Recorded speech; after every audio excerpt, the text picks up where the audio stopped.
Segment of the show for today. We're talking to Mr.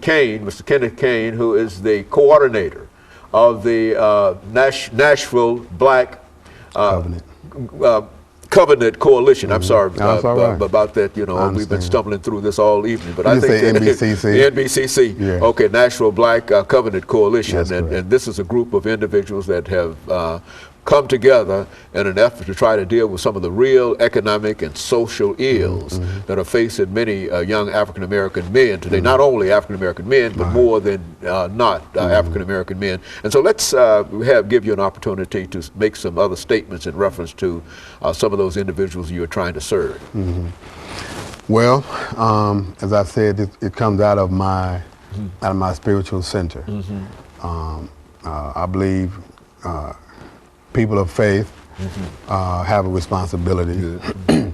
And so issues that we're trying to deal with, as I said, with people with the felonies, but also understanding the terrible economic conditions people are having to live through, despite what they say about the average unemployment rate. You know, as you know, in our communities, when they have a recession, we have a depression, right?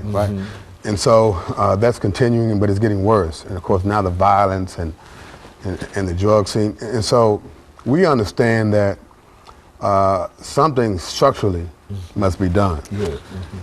We understand that the whole Holocaust of slavery, those years, 400 years, have done great economic and social damage to us as a people. And so we want to try to find a way to begin to address these issues in a very intelligent way. You know, we can't all march on the school board. You know? Most of our issues are rooted in money. Like, for instance, here in Nashville, some people don't have books in schools. It's a money thing. That's the money. And so we are sponsoring a conference in November 11th through the 13th of November.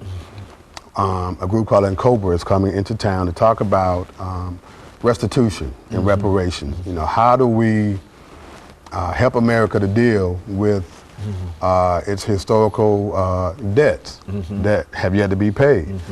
That has to be on the table, I believe, because we're in such dire straits. Our people are so hungry right now. They are losing their homes. So we must address the economic issue from a more structural you know, standpoint. Also on the agenda for our conference on next month at Tennessee State University, by the way, we're going to try to address our whole HBCUs across the country. We know that they've been under attack for some time. Not really finance. Not really finance. Again, economics.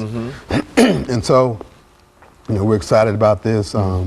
We have Dr. Al-Hadi is going to give a piece about the whole HBCU experience and our economic dilemmas that we're facing, as is Fisk is facing, you know, difficulty. You know, many of our schools are facing difficulty. Same, okay. And yet these schools have educated, from what I'm told, the majority of the educated class in America. You know, and so we want to continue those legacies of our HBCUs. We must reclaim them, okay? And help them to grow and flourish, you know. So. And to all of these, so this conference is November the 11th through the 13th. That's correct. At Tennessee State University, and you've got people from all over the nation coming here in order to address some of the issues that we're dealing with now. Certainly from the Southwest.